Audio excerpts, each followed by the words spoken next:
Hi, in this video we are going to talk about how to crack MICAT. Let's get started. Now let's first talk about the MICA selection process. So there are three parts to it. The first step is of course taking CAT, XAT or GMAT. You have to take one of these three tests. You can submit multiple scores if you have, but you have to take at least one of these tests. In addition to that, the second thing that you need to take is either MICAT 1 or MICAT 2. Again, you can take both MICAT 1 and MICAT 2 if you want to. And finally, the shortlisting is going to be dependent on 50% weight for what is your score on the CAT, XAT or the GMAT and 50% weightage for the MICAT score. A lot of times students have this question that should I take MICAT 1 or should I take MICAT 2 or should I take both MICAT 1 and 2? The answer is very simple. If you are somebody who is focused on MICA, that is one of the top colleges that you want to get into, then definitely you should consider taking both the attempts. The reason for that is simple. Last year when we looked at the performance of our students, we found that in MICAT 2, students had done much better compared to MICAT 1. So on average, we saw a difference of 3 marks in terms of the score in MICAT 1 versus score in MICAT 2. So that is why, because there's going to be difference in the difficulty of the test, it is better if you take both the attempts. So before we get into the individual section strategy, let's first understand the format of the test. So the first part, which is the part A of the test, is going to be psychometric assessment. There are going to be 150 questions in this and you have 30 minutes to complete it. Understand that there's no negative marking for this particular section. However, it is important that you complete all the questions within the given time.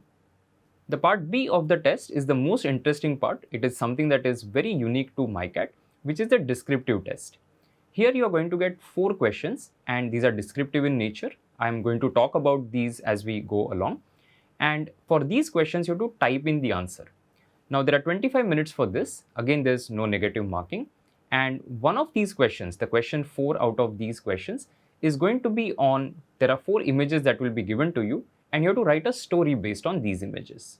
The part C of MICAT is the standard aptitude affair. So you have 4 subsections in this, which is divergent and convergent thinking, verbal ability, quantitative ability and data interpretation, and the general awareness section.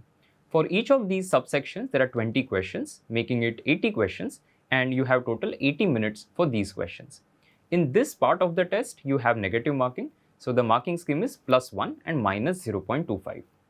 Let's now talk about part A, which is the psychometric test. Now this test is qualifying in nature. What you need to understand is these are essentially personality based questions. So you have to be quick and don't overthink. Some of these questions will have a Likert scale. It can be from strongly disagree to strongly agree. Some of these will be true false kind of questions. Please note that you have to complete all the questions in this particular test. In addition to that, stay true to who you are. That is the key to cracking this part.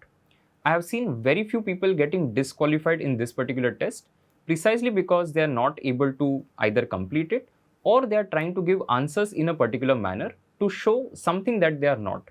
So the most important thing would be to answer depending on how you are rather than trying to answer in a particular manner. In addition to that, remember that there are no right or wrong answers. So it's not going to be that this particular question you have given the right answer or the wrong answer. In personality assessments, there's nothing as right or wrong. So you just have to answer the questions depending on how your personality is. And finally, how do you practice this? So taking IMS mock test is going to be the best way to practice. So if you practice the mocks that we have given, you will have enough exposure to what is it that is asked in the psychometric assessment. Let's move on to part B, which is the descriptive test. Now this test is there to assess your analytical and descriptive writing ability. The answers have to be typed in using the keyboard that is provided, and you have 25 minutes to answer these 4 questions. Now I'm just going to show you an example from one of the past MICATs. Cultural diversity is celebrated while individual efforts are made to assimilate the differences into the mainstream. Pretty heavy choice of words. Then why should we desire diversity? Write 3 points for the topic, write 3 points against the topic, and suggest steps by which a young manager can ensure creativity and innovation, keeping in mind homogeneous cohorts. Now, when you have question 3, they will also add an instruction that you're not supposed to repeat the points that you have used for question 1 and question 2. So that is something that you will have to keep in mind. Now, how do you practice this? Of course, the best way to get better is to take different topics and have a view, have an opinion, and try to write it in words using a keyboard. The fourth question, as I mentioned earlier, is the most interesting part, where they give you 4 images and you have to write a story based on these images. You also have to indicate what is the sequence of these images that you're using. For example, it says image 1, 2, 3, 4, and you're writing a story in which, while the flow is going on, you have taken the sequence as, say, image 3, 1, 2, and 4. So that is something that you will have to specify at the beginning of the answer, that is the sequence that I've used and this is the story. You have to write a story which is creative. So be as creative as possible while you're writing this part of the descriptive test. Now let's understand, how do you get better at this? Writing something every day is the solution. So I would suggest that you pick any topic. It could be something that you came across in the newspaper or on TV, and try to write something which mimics what is asked on the MICAT. Writing for the topic, writing against the topic, these are some of the things that you'll have to practice. Another very important thing is improving your typing speed. We have found that a lot of students are not able to complete this particular section just because their typing speed is not up to the mark. Understand that you have very limited time to finish this, and that is why I would suggest that you write the minimum viable product version of it, which is like the good to go version. It may not be the excellent version of your writing, but it is good to go. So you finish that part in about 15 to 20 minutes and use the remaining time to improvise it further. A lot of times students ask that, am I supposed to follow a particular structure while answering these questions? Not really. I would suggest that you look at the structure that you have thought for yourself. It may not be a prescribed structure, but whatever you think should be the structure for that answer, you can go with that. The second thing that I'll suggest you to focus on is going to be clarity of thoughts, and that is something that should get conveyed in your writing. The third thing should be examples. So when you're writing for the topic, against the topic, or how managers or somebody at workplace can use creativity, innovation, and so on, it is important for you to give some examples that you have encountered earlier. And finally, the creativity part is very important. So given 4 images, somebody can write a very simple story, but somebody can create a fantastic version of it that you want to read. So your creativity is something that is in your control. I would suggest that the more you practice this particular area, you will get better at it. And to assist you with that, we have a MICAT Psychometric and Descriptive Writing workshop that we had done. It is there on the IMS YouTube channel. So take some time out and go through this workshop. Let's move on to the Divergent and Convergent thinking from part C. So in part C, there are 4 subsections. The first subsection that I'm going to talk about is the Divergent and the Convergent thinking. So this is your typical logical reasoning area, and the questions could be from these topics that are given here. Please don't take the number of questions to be standard, because there's nothing that is defined by MICAT that, okay, you will have so many number of questions from each area. But this is something that happened in the previous years. Word association, statement, assumption, analogies, conclusion. So the critical reasoning part of it is something that is asked often in this particular area. In addition to that, visual reasoning is something that makes an appearance. And if you go through the ADMAT workshops, the ADMAT masterclasses that we have conducted, you will have enough content to prepare for these areas. In addition to that, coding, data sufficiency, puzzles, and binary logic is something that is often asked on the MICAT. The best way to prepare, as I said, is to use your module 5 of CAT. And in addition to that, the ADMAT masterclasses, if you go through it, you will have enough content which will help you to prepare for this area.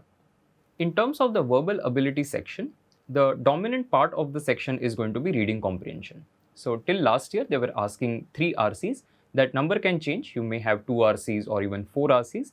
But till last year, there were 3 RCs in the entire paper. There were total 9 questions out of 20 which were dependent on these RCs. In addition to that, the standard thing that is tested is going to be grammar. There were 2 questions last year. Parajumbles, either 4 sentence or 5 sentences. So there were 2 questions of that. 1 word substitution from a particular passage, and then cloze test, which is fill in the blanks. In addition to that, word pair also made an appearance. So don't take this to be the exhaustive list of topics that you could be asked. For example, you could be asked a summary question, you could be asked some question which is, let's say, related to paragraph completion. So there will be a lot of different question types that could make an appearance. But these are the ones that are dominant on this particular area. Now, if you're somebody who has prepared for an NMAT or a SNAP, you would have definitely prepared your grammar or even your vocab. But if you're somebody who prepared for CAT, maybe you didn't pay so much attention to your grammar or to your vocabulary. So use this time to work on these two areas because it will help you on the MICAT. Moving on to the third subsection, which is quantitative ability and data interpretation. Note that QA is the dominant part of it. So out of 20, typically 15-16 questions is what you will see from quant, and the remaining is going to be data interpretation. So last year there was a simple bar graph that appeared from the data interpretation area. There were 4 questions based on it.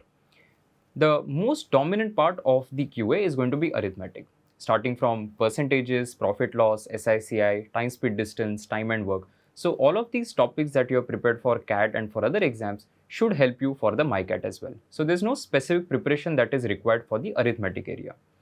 In addition to that, you will have questions from modern math. So that's going to be permutation, combination and probability. And questions from geometry, which includes questions on specific things such as triangles and polygons, and then coordinate geometry also made an appearance. So if you're somebody who has not done coordinate geometry, I would suggest you to at least have a look at the basic formulae from this particular topic. So if you're prepared for CAT and NMAT, SNAP and so on, you should not find it very difficult to prepare for the MICAT quant. That brings us to the final subsection, which is the general awareness. And general awareness tends to be the most difficult area because it's so vast. There's no definite syllabus for it. So let's understand the composition first. So last year, if you look at the paper, there was a mix of static and current affairs question, and there was roughly equal split between the Indian affairs and the international affairs. The areas covered, of course, there's a huge range there, starting from business related questions related to ad agencies, books and authors, different awards which are given during the last 1 year, geography, economics, there are different terms which were asked, laws and acts, logo based question. So I think that this is the only exam where they give you some logos and ask you questions related to that. So it's interesting to prepare for the MICAT GK. How do you prepare? I would suggest you to go through the My IMS GK zone, and there's a separate section wherein you have test specific compendium. So there is a MICAT compendium that is available in the GK zone of My IMS. So I suggest you to go through it as you're preparing for MICAT. So to conclude, I'm going to talk about the overall preparation strategy. Now what I want you to focus on is the areas that are not tested on other exams and that are unique to MICAT. For example, word associations, visual reasoning, the GK section, the binary logic questions. So a lot of things that appear in the divergent and convergent thinking is what you should be focusing on. Because if you're preparing for say CAT or some other exam, you may not have encountered so many questions from these areas. So that is why spend some time on these type of questions. The second thing that I want you to focus on is going to be the GK section. So go through current affairs, as I mentioned, go through the MICAT compendium and keep on taking current affairs quizzes because it's going to be almost equal split between the static and the current affairs questions as well. For static GK, again, you have a lot of content in the My IMS GK zone. You can take tests, you can go through the reading material that is given to you, and that should help you to prepare for this particular section. As we discussed, for the descriptive part, it is very, very important that you do writing practice. So prepare for the descriptive test by taking random topics and images and writing short paragraphs. I suggest about 25 to 30 minutes for this exercise. So every day you can take a topic and try writing something based on it. And finally, how do you crack a test? You try to take mock test. So we have given you MICAT mock test. You can start taking them. And in addition to that, there are sample papers which are available on the MICAT website. So if you go to the MICAT website, there are 3 sample papers that they have given. You can even solve these papers because it will give you a nice idea as to what kind of questions are asked on the MICAT. And once you take your mocks and the sample papers that are given, you should be in a position to crack MICAT. I hope this video has helped you and given you an overview of MICAT. If you have any questions, please feel free to give a comment on the YouTube video. Thank you so much for watching. I'll see you guys in the next one.